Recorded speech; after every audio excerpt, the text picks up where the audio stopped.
Now, I'm not here to say I told you so, but I told you so. Imagine that. Niners all of a sudden don't have all the Avengers on the field. Not only do they look beatable, they can't beat anyone. History says they're in real trouble. Start 5-0, lose 3 straight. What do all those teams have in common? None of them made the Super Bowl. Only 2 of them even made it past the first round of the playoffs. 2 of them missed the playoffs. So, Brew, is it time for the 49ers fans to hit the panic button? And more importantly, is it time for you to admit I was absolutely, unequivocally, unimpeachably right about Brock Purdy? That this is Brock? Are you saying this is Brock? I'm saying. Gone from Cinderella to this? I'm saying the clock is approaching midnight. And no. Well, first let me answer. No, it's not time to panic. Okay. Unless Niners fans thought, oh, we're going to have a cakewalk to the Super Bowl. And there were some saying they're going to be undefeated, maybe. You know, there were some that thought that after they routed Dallas. Yep. Right. But if you just thought we got a chance, we're one of the elite 4, 5, 6 teams in the league that's got a shot, then this is what you're still there. They're very much still there. As far as Brock Purdy, he's got to be better.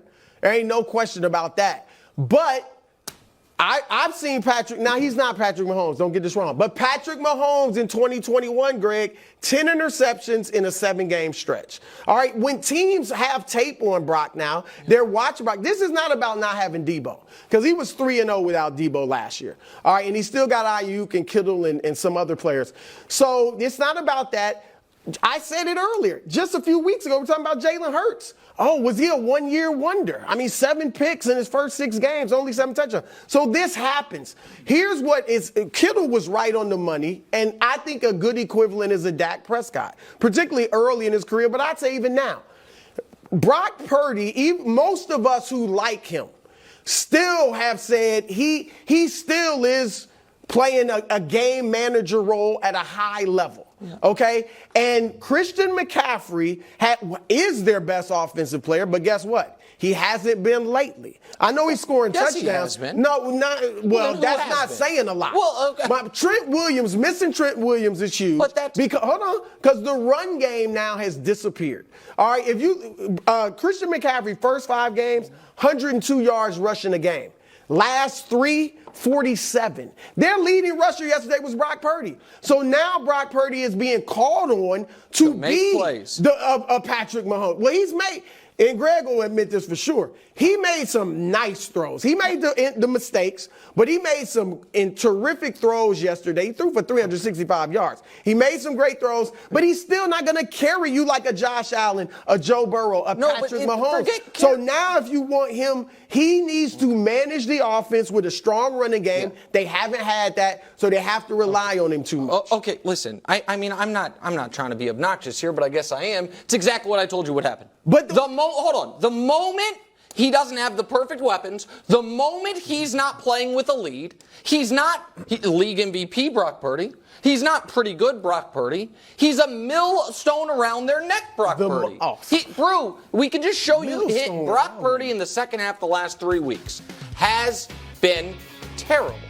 A 58 rating, and that, by the way, rating is pulled up a little bit by Shanahan drawing up 80 yards of free offense for him yesterday in the final 45 seconds, down 14, to just try to up those numbers. I mean, that's very nice of him. And you know why? Because they've been trailing. Because the defense knows they're not all of a sudden first and foremost worried about Christian McCaffrey. And yes, of course, having Deebo Samuel out hurts you. And people would have rightfully maybe panicked about Patrick Mahomes when he had that stretch in 2021 if he hadn't already been to 2 Super Bowls, won one, and won a league MVP. What about Jalen?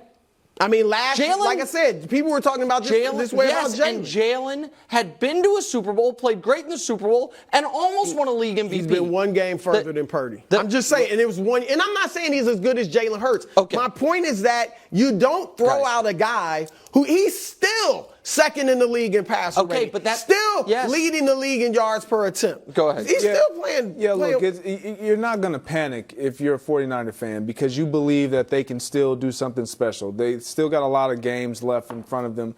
What they just need to get back to is their identity. Right. Which is running. You alluded to it a little bit. Running the football. Yeah, not Brock Purdy. If you take a look at these numbers, first 5 weeks, their average rushing attempts was 34. Like, they were running the ball 34 times. So you run the ball. Absolutely. Totally understand. Playing out front. That's who they are. Yards per game, 156. You look at these last few weeks that they've lost, these last 3 weeks, they're not getting any type of production because they're not rushing the football. Right. You talk about Christian McCaffrey, when he went down, the question revolving around him was, is his usage rate a little too high? Are they using him too much? Are they going to wear him down? I don't know if that's played a part of it, but Brock Purdy having to shoulder more has hurt this team. Right. There's no other way to look at it. He has hurt this team because what it's forced him to do is push the ball down the field and try to make throws that he hasn't been asked to make because they've been able to turn around, hand the ball off, play action. Everything looks pretty and wide open for him, and he's been able to hit everybody. But it doesn't mean you talk like he's no good. Yeah, well, I mean he's no good or that anybody else could step in and do that. I talk like 25 other people could step in and have the success that he had. I believe that. I'm not going to. And I also, 22 other people could step in and have success. And I talk like we have seen this story before, and we have seen now, by the way, as the Niners move to 0-27 under Kyle Shanahan, if they trail by 5 or more. Should some of that be on Kyle Shanahan? Of course. I mean, their whole philosophy, even is work around the quarterback. Put a bunch of super teams. He's not even making $1 million a year. Yeah, exactly. So I'm just saying, all I asked for was that we always talk about him in that context, and instead the context was, is he the MVP of the league? But if he has the highest passer rating in the league history, he had at one point, we shouldn't give him some props? Light applause, not the league MVP award. All right, let's go to something Brew actually might have been right about. Over to the Bengals side. Cincinnati's won 3 straight, and Burrow looked great throwing 3 touchdowns. I wish we had more time for this, but Brew wouldn't stop arguing about the thing he was wrong about. Now we got little time talking about the thing he might have been right about. Greg, do you and I need to admit that Brew was right, that Joe Burrow should just keep playing through the injury, and is it time to take the Bengals seriously as a top-tier AFC contender? Brew was right. I mean, clearly it's worked out for him, right? Let's be honest. Like, this is a top-tier team when Joe Burrow was healthy. And yesterday, boy, did he look healthy. And what was more impressive and probably more frightening for any opponent that is remaining on their schedule, they actually ran the ball.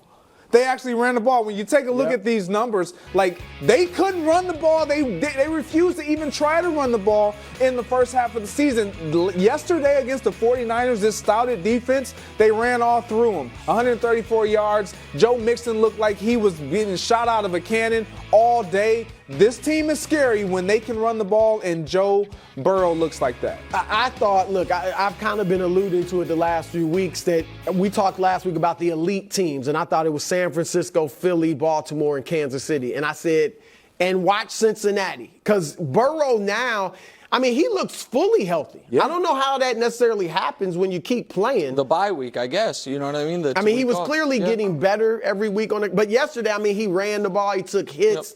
And the defense has actually played much better, too, lately. When they held Seattle to, 13? Yesterday, give up 17. So, yeah, they're absolute. Look, Kansas City, Baltimore, and Cincinnati, I think, are right there at the top of the AFC. Nobody's running away with the AFC. All right, well, you're leaving out a 6-2 team that has a long swing streak in football. We'll talk about the Jacksonville Jaguars later. That's a dangerous listen, I thought Joe Burrow yesterday might have had the best quarterback performance anyone had in the league all year.